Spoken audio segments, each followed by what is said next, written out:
Bismillahirrahmanirrahim. Assalamualaikum warahmatullahi wabarakatuh. Kali ini edukasi halal akan menceritakan betapa pahitnya dan betapa tajamnya netizen daripada Gus Ikdam. Bahkan komenannya sangat tidak beradab. Bahkan apa yang ditulis, yang diketik itu jauh dari moral yang baik. Kata-katanya membuli, menghina, bahkan menyesatkan. Mari kita lihat komenan-komenan para netizen yang tidak berakhlak tersebut. Mari kita cermati beberapa komen dari netizen ini. Pertama, Haris. Ini bahasanya kalau kita terjemah ke bahasa Indonesia adalah mulut saja. Jadi bermodal mulut saja, kebanyakan cerita. Cocoknya ada di perempatan sambil ngopi. Ini kalau kita amati, ini adalah tipe-tipe orang yang hanya melihat dari luarnya saja. Kemungkinan besar orang ini, Haris ini ya tidak paham bagaimana isi A sampai Z-nya. Kebanyakan ini hanya mendengar dari kutipan-kutipan saja. Ini bisa jadi orang-orang seperti ini ya bisanya hanya mengomentari daripada potongan-potongan video. Padahal setiap pengajiannya Gus Ikdam itu ya ada sholawatannya, pasti itu ada ngajinya, kemudian ada bercandanya.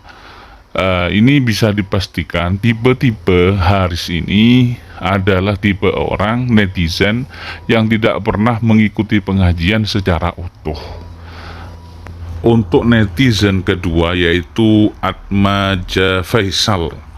Ini bahasanya atau komentarnya, ceramah kok cari ketawa-ketawaan, gak bawa kitab hadis sama Al-Quran, gak ada isinya sama sekali. Ini adalah salah satu tipe netizen yang biasanya ngaji dengan guru-guru atau ustadz-ustadz yang mengkampanyakan harus kembali ke hadis dan Al-Quran. Tanpa hadis dan Al-Quran maka tidak sah ngajinya atau sesat menyesatkan. Tipe-tipe seperti ini biasanya adalah golongan Wahabi. Jadi Wahabi itu sedikit-sedikit minta dalil. Apa saja yang menjadi kegiatan minta dalil. Bagaimana hukumnya bersedekah, berkurban pada orang yang sudah meninggal, minta dalilnya. Bagaimana bertahlil 7 hari, 40 hari, minta dalilnya. Bahkan untuk bersedekah saja masih minta dalil. Ini tipe-tipe medit ya, atau sangat pelit sekali. Orang-orang yang pemalas untuk bersedekah ya tipe-tipe seperti ini. Jadi sekali lagi tipe yang seperti ini tipe Wahabi, yang mana ini sebenarnya sudah dikupas tuntas. Hadis dan Al-Quran itu tidak akan sampai kecuali ada ulama. Dan ulama ini tentunya dari tabi'in dari sahabat-sahabat dari Nabi. Tidak serta-merta hadis nyampe ke kita, tidak serta-merta Al-Quran nyampe ke kita. Dari mana Al-Quran itu kalau tidak ada sahabat, tidak ada ulama? Itu harusnya dipikir. Ngaji-ngaji tipe ini tipe ngaji pada guru-guru yang kurang banyak ngopinya. Saya kira begitu ya. Berlanjut pada netizen yang atas nama setia hati padamu. Ini komenannya ya seperti itu, dogma agama hanya sekedar dongeng saja, kecuali orang bodoh saja yang mendukung. Lah ini tipe-tipe netizen yang sakit hati.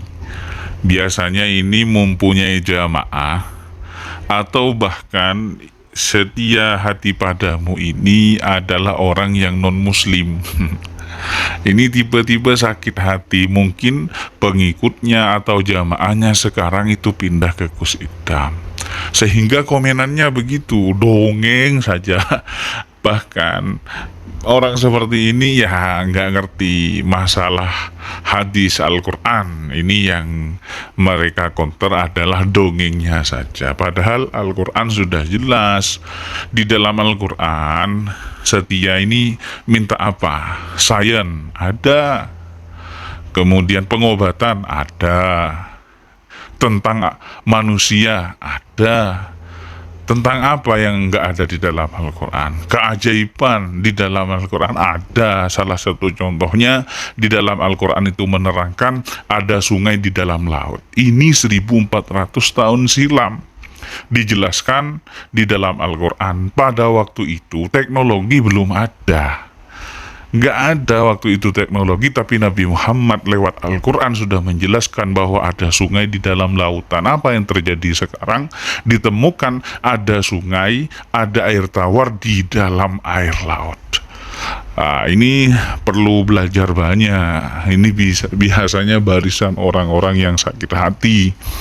Bisa jadi jamaahnya ikut Gus Idam atau non-muslim ikut muslim. Padahal saya sudah jelaskan, Gus Idam ini tidak pernah mengajak ke agamanya. Karena di dalam Islam itu ada suatu rumusan atau sudah kesepakatan, dan ini ditulis oleh Allah, la ikraha fiddin, tidak ada paksaan di dalam agama. Lakum dinukum waliyadin, agamamu ya agamamu, agamaku ya agamaku. Gus Idam ini hanya berdakwah rahmatan lil alamin, menyebarkan kebaikan, ngasih motivasi, ngasih sesuatu yang ada di dalam Islam. Kalau tertarik silahkan masuk ke Islam, tidak ada paksaan. Kalau tertarik monggo ngaji dari agama saja, dari agama apa saja, Hindu silahkan, Buddha, Kristen atau siapapun silahkan masuk ke pengajian Sabilut Taubah. Ini adalah pengajian majelis yang fair, ke siapa saja diterima, bentuknya seperti apa saja diterima di majelis ini. Maka tipe yang ketiga ini adalah tipe barisan sakit hati, seakan-akan jamaahnya itu pindah atau berpindah agama, sehingga mengatakan agama Islam itu hanyalah dongeng saja. Padahal di Al-Quran jelas, di sana sama mau apa di dalam Al-Quran itu. Tentang sains jelas, banyak profesor doktor yang misionaris, yang benar-benar meneliti Al-Quran, ingin menjatuhkan Al-Quran, akhirnya jatuh cinta pada Al-Quran. Jadi inilah beberapa tipe orang netizen yang sangat menyakitkan komentarnya. Namun mudah-mudahan kita semua diselamatkan dan Gus Idam selalu diberi kesehatan, terus berjuang tanpa melihat komenan-komenan yang negatif seperti komenan yang saya cantumkan. Oke. Mudah-mudahan ini bisa bermanfaat, bisa membantu. Akhiran, assalamualaikum warahmatullahi wabarakatuh.